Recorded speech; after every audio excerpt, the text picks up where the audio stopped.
Assalamualaikum semuanya. Apa kabar kalian? Semoga dalam keadaan sehat dan dilancarkan rezekinya oleh Allah. Amin ya robbal alamin. Suatu hari datanglah 3 orang desa menghadap Sultan Harun al-Rasyid di istana. Sultan Harun al-Rasyid yang waktu itu sedang duduk berbincang-bincang dengan para pejabat tinggi langsung saja mempersilahkan ketiga orang itu untuk masuk. Setelah 3 orang itu membungkuk, salah seorang di antara mereka berkata, "Ampun beribu ampun Baginda, karena kami telah mengganggu perbincangan Baginda dengan para pejabat yang lain." "Tidak, kalian tidak mengganggu. Kami malah senang dengan kedatangan kalian. Memangnya ada apa kalian menghadapku? Adakah persoalan yang ingin kalian sampaikan?" "Begini Baginda, saya Ahmad mempunyai 2 ekor kambing betina. Zulfikar mempunyai seekor kambing jantan. Sedangkan Zubair tidak mempunyai kambing. Karena itulah Zubair yang setiap hari harus bekerja mengembalakan kambing. Apabila ketiga kambing itu beranak pinak, maka pembagian keuntungannya juga telah kami sepakati, yakni saya mendapat separuh dari jumlah kambing. Zulfikar memperoleh 1/3 dari jumlah kambing. Sedangkan Zubair yang mengembala dan merawatnya mendapat bagian 1/8-nya, terang Ahmad. "Lantas, apakah kambing itu sekarang telah beranak pinak?" tanya Baginda Raja. "Benar Baginda, ketiga kambing itu sekarang sudah berjumlah menjadi 23 ekor. Karena itu kami sekarang ingin membaginya sesuai dengan kesepakatan kami dulu. Tapi ternyata kami kesulitan untuk membaginya. Karena itulah kami ke sini ingin memohon pertolongan Baginda Raja," terang Ahmad. Membagi 23 ekor kambing sesuai perjanjian tentu tidak mudah. Bayangkan, bila Ahmad memperoleh pembagian separuh dari kambing-kambing itu, maka Ahmad sebenarnya mendapat bagian 11 ekor lebih setengah kambing. Sedangkan Zulfikar memperoleh pembagian 1/3. Seharusnya mendapatkan 7 ekor lebih 2/3 kambing. Sementara Zubair mendapatkan 1/8-nya, yang berarti 2 ekor kambing lebih 7/8 kambing. Raja Harun al-Rasyid tampaknya berpikir keras untuk memecahkan masalah tersebut. Bahkan para pejabat yang hadir di tempat tersebut juga tak sanggup memecahkan masalah tersebut. Karena orang yang hadir di tempat tersebut tak ada yang bisa memecahkan masalah itu, akhirnya Harun al-Rasyid terpikir untuk mengundang Abu Nawas. Setelah Abu Nawas sampai ke istana, ia pun langsung bertanya masalah yang terjadi. Mereka bertiga kemudian menceritakan ulang kronologi kebingungan tersebut. "Wah, itu masalah kecil Baginda. Insya Allah saya akan membantu mencarikan jalan keluarnya," kata Abu Nawas. "Tolong bawakan kambing itu masuk semuanya." Setelah ke-23 ekor kambing tersebut dituntun masuk ke istana, Abu Nawas lalu menghitung kembali jumlah kambing. Sesudah kambing itu dihitung dan benar jumlahnya 23, Abu Nawas lantas berpikir keras menemukan solusi dari masalah pelik tersebut. Tak lama kemudian, "Izinkan hamba meminjam kambing Baginda seekor saja," kata Abu Nawas. "Nah, sekarang saatnya saya akan membagi kambing tersebut sesuai dengan porsi kalian saat perjanjian," kata Abu Nawas setelah menambahkan kambing milik Baginda Raja. "Ahmad yang berhak memperoleh separuh kambing, maka boleh mengambil 12 ekor. Sedangkan engkau Zulfikar yang memperoleh bagian 1/3-nya, maka boleh mengambil 8 ekor, kata Abu Nawas memerintahkan. Terakhir Zubair yang memperoleh bagian 1/8-nya, maka engkau berhak mengambil bagian 3 kambing. Sisa 1, karena saya tadi meminjam 1 ekor milik Baginda, maka ini saya kembalikan lagi kambing tersebut kepada Baginda Raja." Masing-masing telah mendapatkan bagiannya. Mereka pun berterima kasih dan kembali ke rumah masing-masing. Perkara yang pelik itu akhirnya dapat ditemukan solusinya berkat kecerdasan Abu Nawas. Kisah selanjutnya. Pada suatu hari, Baginda Raja dan para menteri tampak sedang berkumpul di istana. Mereka membicarakan ingin kembali menguji kecerdasan Abu Nawas. Paduka yang mulia, untuk menghadapi Abu Nawas, sebaiknya kita minta bantuan seorang ulama yang ilmunya lebih tinggi dan cerdas, saran salah satu menteri. Dulu saya pernah melakukannya, tapi ternyata tebakan dari sang ulama dengan mudah dijawab oleh Abu Nawas, balas Baginda Raja. Begini Paduka, saya punya kenalan ulama dari negeri seberang. Beliau lebih cerdas dan berilmu tinggi. Saya kira dia bisa mengalahkan Abu Nawas, timpal sang menteri. Baiklah, hadapkan segera ulama itu ke istana, perintah Baginda Raja. Esok harinya, sang menteri mengajak ulama tersebut datang ke istana menghadap Baginda Raja. Wahai Tuan Syekh, saya membutuhkan bantuan Anda. Apakah Anda bisa membantuku? Kata Baginda Raja. Siap Paduka yang mulia. Kiranya bantuan apakah yang bisa hamba berikan? Tanya sang ulama. Adakah kamu punya pertanyaan sulit yang jawabannya tidak mudah ditebak? Kata Baginda Raja. Oh, itu saya punya. Tebakan yang sampai saat ini belum ada yang bisa menjawabnya. Maukah Padukaku beritahu? Balas sang ulama. Ya, beritahu saya. Apa tebakannya? Sahut Baginda Raja. Apa yang lebih jahat dari setan? Kata sang ulama. Bukankah setan adalah makhluk yang paling jahat? Tapi kenapa kau bilang ada yang lebih jahat? Tanya Baginda Raja heran. Katanya Paduka butuh tebakan. Jawab saja Paduka. Kalau bisa berarti Paduka seorang yang pandai, ujar sang ulama.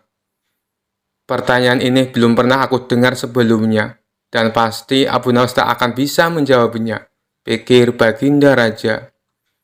Bisakah kau beritahu aku apa jawabannya? Pinta Baginda Raja kepada sang ulama. Maaf Paduka yang mulia, tapi saya tidak akan memberitahu kepada siapapun, balas sang ulama. Baiklah, pertanyaanmu memang aneh dan sulit dijawab, ucap Baginda Raja. Masih ada satu pertanyaan lagi, sahut sang ulama. Apa itu? Tanya Baginda Raja. Perkara apa yang orang miskin punya dan dibutuhkan oleh orang kaya? Kata sang ulama memberitahu. Sejenak Baginda Raja terdiam. Namun setelah sekian lama berpikir, ia tak kunjung menemukan jawaban. Kalau pertanyaan dibalik, tentu akan mudah dijawab. Perkara apa yang orang kaya punya dan dibutuhkan orang miskin? Tentulah jawabannya harta. Tapi ini malah sebaliknya. Ini yang membuat saya menjadi pusing, ujar Baginda Raja. Namanya saja tebakan Paduka, tentu penuh dengan teka-teki, timpal sang ulama. Kedua pertanyaanmu memang bagus dan tepat sekali untuk menantang Abu Nawas, puji Baginda Raja. Maka pada keesokan harinya, dipanggillah Abu Nawas menghadap Baginda Raja. Ketika Abu Nawas tiba di istana, Baginda Raja berkata, Abu Nawas, aku punya pertanyaan untukmu. Jika kamu menjawab dengan benar, kamu akan mendapatkan hadiah. Tetapi jika kamu salah, kamu akan dihukum. Apakah kau berani menerima tantangan ini? Tanya Baginda Raja. Abu Nawas yang kali itu sedang membutuhkan uang, langsung mengiyakan tantangan tersebut. Saya siap Paduka. Apa pertanyaannya? Sahut Abu Nawas. Apa yang lebih jahat dari setan? Tanya Baginda Raja. Yang lebih jahat dari setan adalah kedengkian kita, jawab Abu Nawas. Mendengar hal itu, Baginda Raja tercengang dengan jawaban Abu Nawas. Sementara sang ulama memuji akan kecerdasan Abu Nawas. Baiklah Abu Nawas, sekarang pertanyaan kedua. Apa yang dipunyai oleh orang miskin, tapi dibutuhkan oleh orang kaya?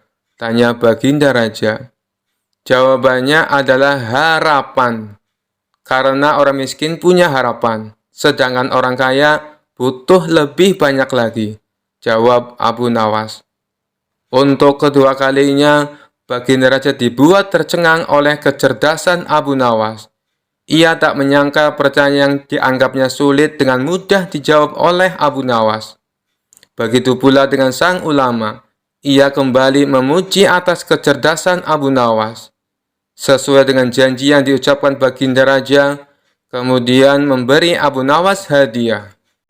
Kisah selanjutnya. Kala itu kota Baghdad mendadak gempar oleh kehadiran orang asing. Persoalannya bukan pada orangnya, melainkan orang asing tersebut tidak mempercayai adanya Tuhan.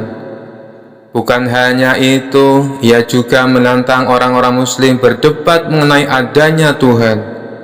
Kabar ini pun sampai ke telinga Baginda Raja. Karena dianggap bikin resah masyarakat, orang asing ini lalu dipanggil ke istana. Apa tujuanmu membuat onar di negeri kami? Tanya Baginda Raja. Orang asing ini menjawab, untuk apa mengaku bertuhan kalau tidak bisa menjawab pertanyaanku? Kemudian Baginda Raja bertanya kembali, apakah kamu tidak percaya adanya Tuhan? Dengan tegas orang itu menjawab, tentu saja saya tidak percaya adanya Tuhan, dan saya juga tidak percaya adanya akhirat. Mendengar itu Baginda Raja sempat terkejut. Tapi saya dan rakyatku percaya adanya Tuhan. Berarti keyakinan kita berbeda. Jadi jangan ganggu rakyatku, tegas Baginda Raja. Kalau Paduka Raja percaya adanya Tuhan, bisakah Paduka menjawab 3 pertanyaanku? Tanya orang asing tersebut. Silahkan, balas Baginda Raja. Pertanyaan pertama, orang Islam meyakini bahwa dunia dan seisinya adalah ciptaan Allah. Lalu siapakah yang menciptakan Allah? Bukankah sesuatu yang ada pasti ada penciptanya? Pertanyaan yang kedua, katanya di dalam surga manusia tidak akan berak ataupun kencing, sedangkan mereka makan dan minum setiap hari. Bagaimana mungkin ini bisa terjadi? Padahal segala sesuatu yang akan dimasukkan pasti akan keluar, entah itu dengan bentuk yang lain. Dan pertanyaan yang ketiga, orang Islam meyakini kalau setan terbuat dari api, tapi katanya setan akan disiksa dengan api neraka. Mana mungkin api bisa menyakiti api? Mendengar pertanyaan orang asing itu, Baginda Raja hanya terdiam. Bisa saja ia menjawab berdasarkan hadis dan Al-Quran. Tapi karena yang dihadapi adalah orang yang tidak percaya Tuhan, maka dijawabnya harus dengan logika. Kemudian salah satu menterinya membisikkan kepada Baginda Raja, Paduka, kalau soal beginian serahkan saja pada Abu Nawas. Dia pasti bisa mematahkan argumen orang asing itu. Baginda Raja menyetujui usulan menterinya. Maka dipanggillah Abu Nawas ke istana. Singkat cerita, Abu Nawas pun datang menghadap Baginda Raja. Ia lalu dipersilakan duduk di sampingnya. Ada apa Paduka? Kenapa tiba-tiba memanggil hamba? Tanya Abu Nawas. Begini Abu Nawas, orang asing ini tidak percaya adanya Tuhan, dan dia mengajukan 3 pertanyaan, tapi jawabannya harus masuk akal, ujar Baginda Raja. Sekilas Abu Nawas menatap orang asing tersebut. Oh, ini orangnya yang bikin gempar kota Baghdad, pikir Abu Nawas. Abu Nawas lalu menghampiri orang asing itu dan duduk tepat di hadapannya. Silahkan, apa yang ingin kau tanyakan? Ucap Abu Nawas dengan penuh percaya diri.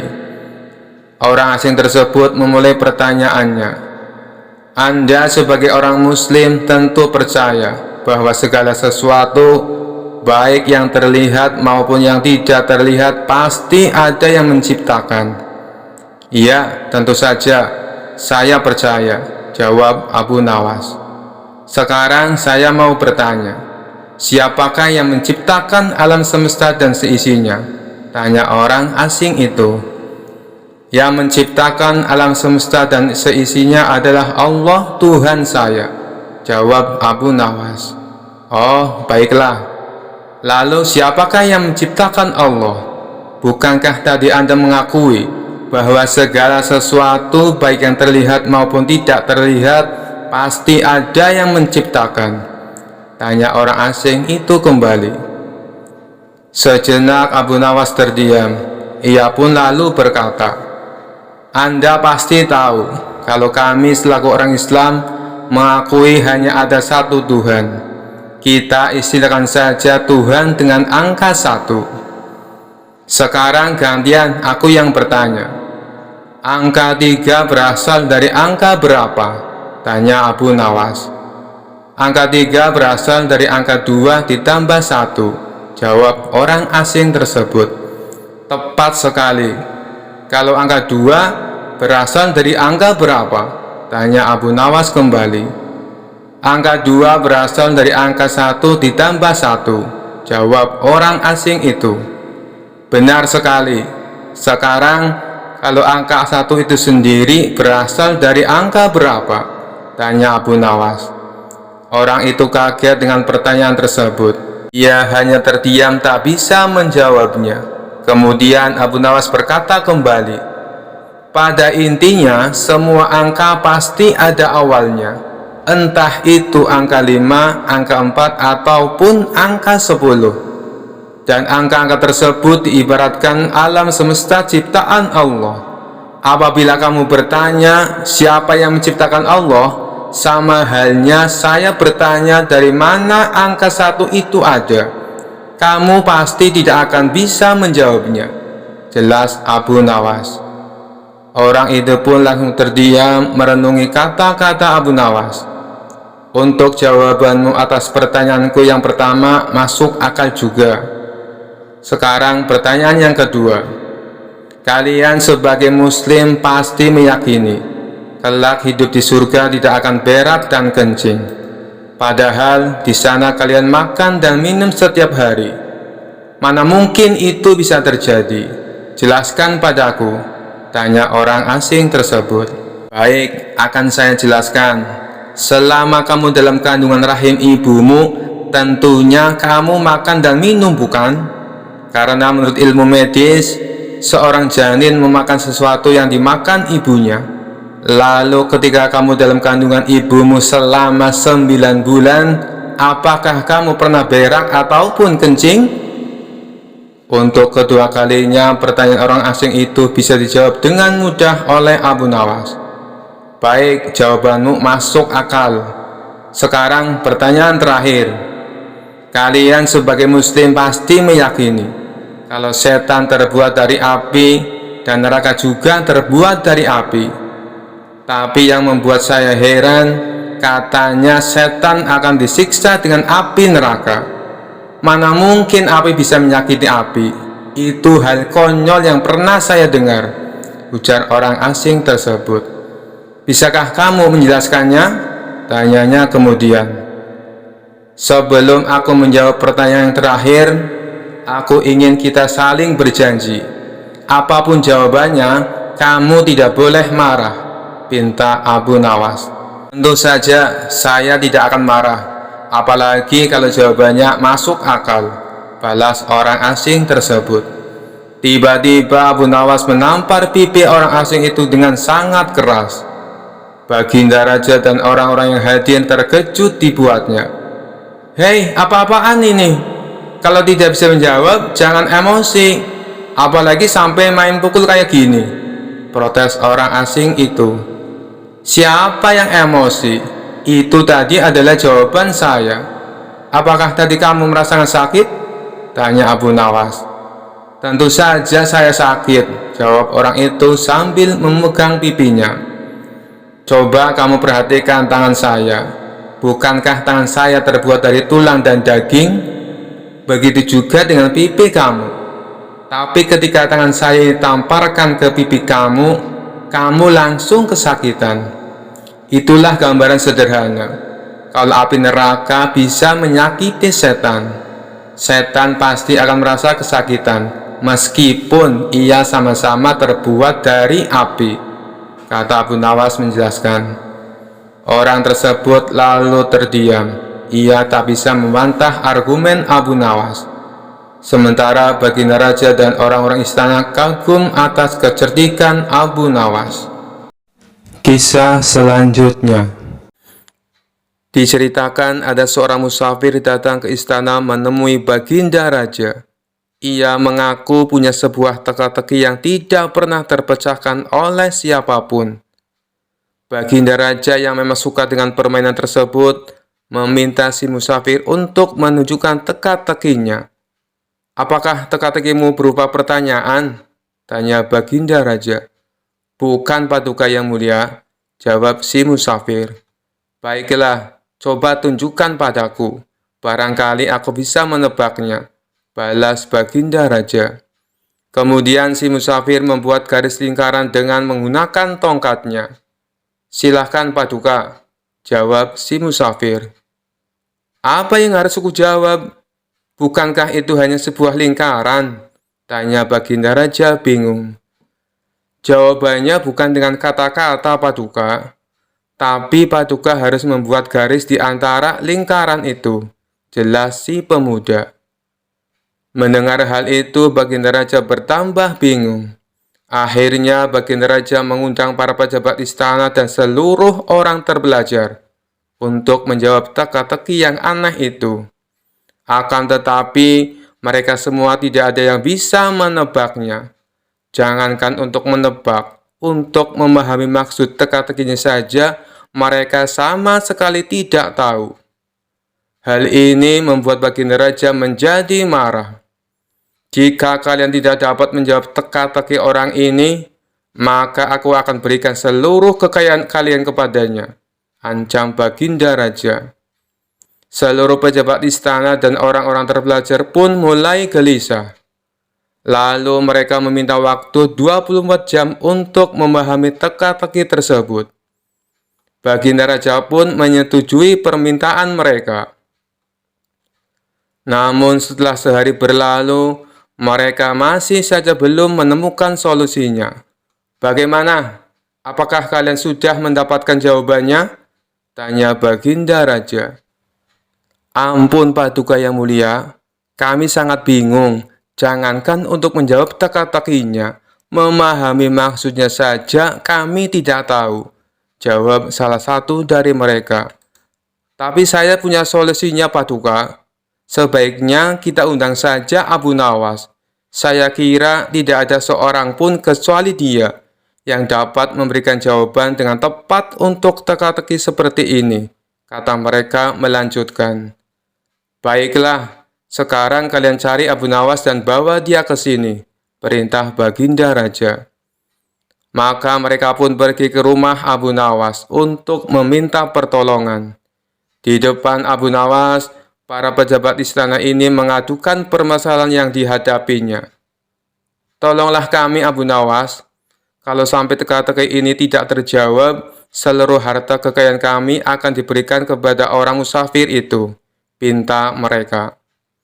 "Kalau aku bisa menjawabnya, apa yang akan aku dapatkan?" tanya Abu Nawas. "Kami akan memberikanmu keledai yang bagus. Nanti kami akan mengajakmu ke pasar hewan. Kamu boleh pilih keledai mana yang kamu sukai," jawab mereka. Mengetahui hadiah yang akan didapatkan, Abu Nawas seketika menjadi semangat. "Ayo, kita ke istana sekarang," ajak Abu Nawas. Mereka pun lalu berangkat bersama-sama. Sesampainya di sana, Abu Nawas langsung menghampiri si musafir. "Tunjukkan padaku teka-tekimu. Aku siap menjawabnya," pinta Abu Nawas.